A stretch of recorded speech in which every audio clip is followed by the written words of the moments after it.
Hi everyone, I am Dr. Mohammad Ayub Khan, senior lecturer government BEd college Khandwa. अभी तक हमने जो थ्योरीज पढ़ी थी सीखने की, उसमें जो एक्सपर्ट्स थे उन्होंने किसी न किसी एनिमल के ऊपर अपने प्रयोग किए थे। वो रेट पे हो सकते थे, पिजन पे, बंदर पे, डॉग पे, और उस प्रयोग को मानव पर अप्लाई करने की कोशिश की। आज हम उस थ्योरी की बात कर रहे हैं जो वास्तव में मानव के ऊपर प्रयोग करके मानव कल्याण के लिए उसका उपयोग किया गया है। और सीखने की जितनी मेथडें हैं, मानव किस तरीके से सीख सकता है, उसी की बात की गई है। अर्थात आज हम मानववाद दृष्टिकोण मतलब ह्यूमनिस्टिक थ्योरी जो पॉल रोजर द्वारा दी गई है, इसी थ्योरी में उन्होंने इंफॉर्मेशन प्रोसेस की भी चर्चा करी है। अर्थात जो सूचना प्रसंस्करण कैसे स्टोरेज होता है, उसको कैसे समझा जाता है और उसको फिर कैसे प्ले किया जाता है या उसको उपयोग में लाया जाता है, उसकी भी चर्चा करेंगे। रोजर के अनुसार प्रत्येक व्यक्ति में आत्म साक्षात्कार अर्थात सेल्फ एक्चुअलाइजेशन की जन्मजात प्रवृत्ति होती है और उसमें वह अपने आदर्श यानी आइडियल्स को पूरी क्षमता के साथ प्राप्त करने की कोशिश करता है। मतलब एक व्यक्ति जो वास्तव में जो है, मतलब जो रियल सेल्फ है और जो उसका आइडियल सेल्फ मतलब आदर्श है के बीच में तालमेल बैठाने का प्रयत्न करता रहता है। मतलब जो बनना है और जो आज वो है, वो पूरी कोशिश करता है कि उसके आदर्श तक पूरी क्षमता के साथ चला जाए।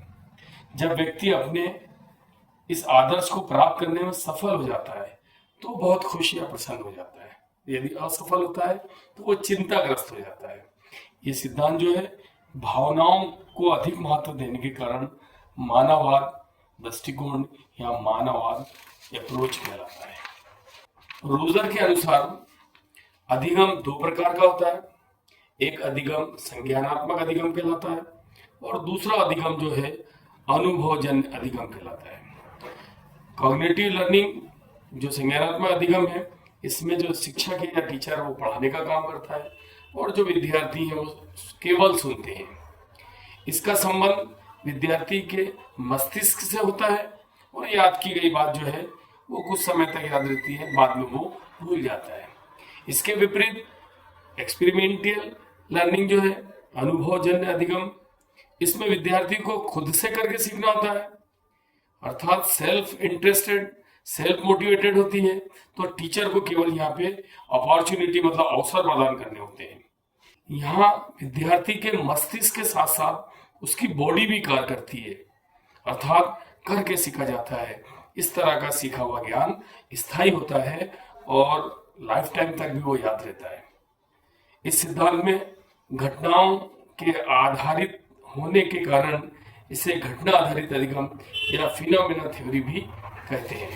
रोजर ने मानव व्यक्ति का अध्ययन करके यह निष्कर्ष निकाला कि सीखना कोई यांत्रिक क्रिया नहीं है, अपितु वो एक जैविक या मनोशारीरिक क्रिया है।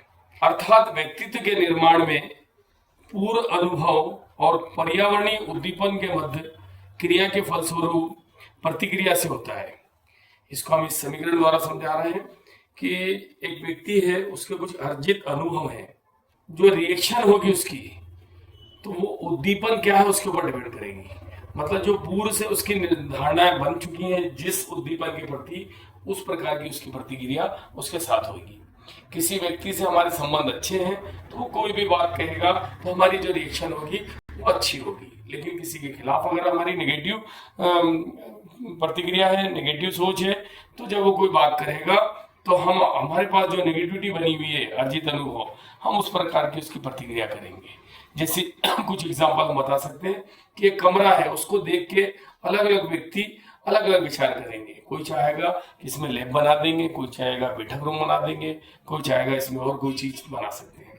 इसी तरह किसी बाग को देख के, किसी कोई कल्चर को देख के जिन जिन के जो अर्जित अनुभव है वो उस प्रकार की प्रतिक्रिया व्यक्त करेंगे। रोजर ने इंफॉर्मेशन प्रोसेस थ्योरी सूचना प्रसंस्करण की चर्चा की है। यहाँ पे मानव मस्तिष्क ज्ञान ग्रहण कर उसका संधारण करता है। मतलब क्या करता है, जो नॉलेज इकट्ठा करता है उसको स्टोरेज करता है। जैसे कंप्यूटर की कार्य प्रणाली है। मानव मस्तिष्क जिस ज्ञान को ग्रहण करता है उसे अपने पूर्व ज्ञान से जोड़कर संधारित करता है, उसे समझाता है तथा फिर उसका उपयोग करता है। इसको हम कंप्यूटर की प्रणाली से समझ सकते हैं कि इनपुट होता है पहले कोई नॉलेज, फिर वो प्रोसेसिंग में जाता है जिसे हम प्रसंस्करण कह रहे हैं, फिर उसका संधारण होता है मतलब स्टोरेज हो जाता है, और इसी आधार पर आउटपुट होता है। मतलब जो चीजें हमारे पास आती हैं हम अपनी बॉडी में पहले से निर्मित जो सेल्स हैं उसके साथ उसको जोड़ लेते हैं, जोड़कर उसका स्टोरेज कर लेते हैं और जरूरत पड़ने पर फिर उसका उपयोग करते हैं। सूचनाएं हम दो प्रकार से प्राप्त करते हैं।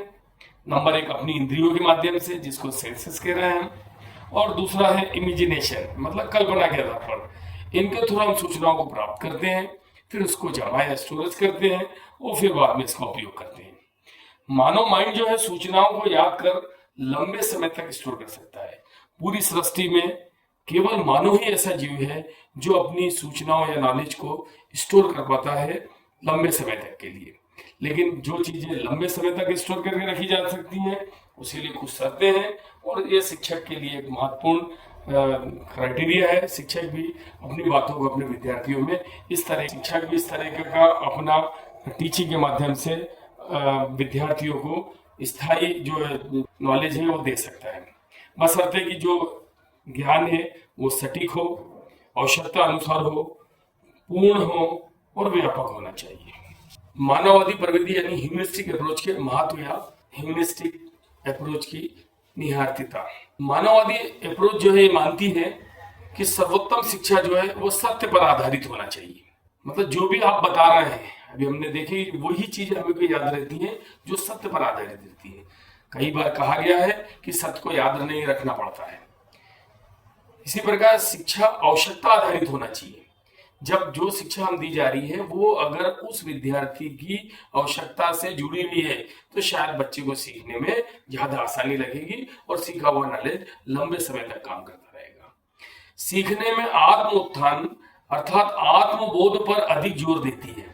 हमने पहले ही देखा है कि जो मानव है वो आत्म साक्षात्कार यानी सेल्फ एक्चुअलाइजेशन की प्रवृत्ति लिए हुए जन्म लेता है और वो अपने अधिकतम को प्राप्त करना चाहता है। तो यहाँ पे हम देखते हैं कि उसको आत्मबोध पर अधिक जोर दिया जाता है। इसमें शिक्षक को पढ़ाने के स्थान पर अवसर प्रदान करने पड़ते हैं। यहाँ टीचर का काम पढ़ाना नहीं है, एक्चुअल में यहाँ शिक्षक जो है वो फैसिलिटेटर है, अर्थात मतलब सुविधादाता है।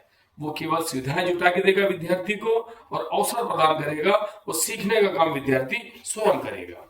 जानकारी हमारी मेमोरी कैसे ग्रहण करती है और उसको कैसे फिल्टर करती है इसका पता चलता है इससे कि सारी सूचनाएं जितनी हमको प्राप्त होती हैं उनमें से कौन सी काम की है उनको फिल्टर करके रखना और समय आने पर उनका उपयोग करना। यह प्रवृत्ति अनुभव से सीखने पर बल देती है। महत्वपूर्ण काम है यहाँ एक्सपीरियंसेस से सीखा जाता है। यहाँ पे जो टीचिंग का काम है वो तजुर्बा होता है, करके सीखना होता है, अपने खुद के मोटिवेशन से सीखना होता है। इसलिए जो सीखा हुआ ज्ञान है वो स्थायी होता है। यह प्रवृत्ति क्योंकि अनुभव पे आधारित होती है इसलिए ये बुक के बोझ को कम कर देती है। यहाँ पे बुक्स या पुस्तक की आवश्यकता कम से कम पड़ती है। अनुभव, तजुर्बे और क्रिया द्वारा विद्यार्थी ज्यादा सीखता है। इसका संबंध मानव कल्याण से है सीधा। ये जितनी भी थ्योरी की बात की गई है हम अभी देखेंगे सारी थ्योरियां किसी ना किसी पशु के ऊपर की गई है, लेकिन ये पूरी जो ह्यूमनिस्टिक थ्योरी है वो मानव कल्याण के लिए की गई है। यहाँ विद्यार्थियों की भावनाओं को प्रेरित करके सीखने पर बल दिया जाता है। ये नॉलेज डोमेन से ज्यादा अफेक्टिव डोमेन को अफेक्ट करती है, इसलिए ये भावनाओं को प्रेरित करने का काम करती है जिससे कि व्यक्ति कर्म की ओर जाता है। ये दंड के स्थान पर गुण पर चर्चा को महत्व देती है।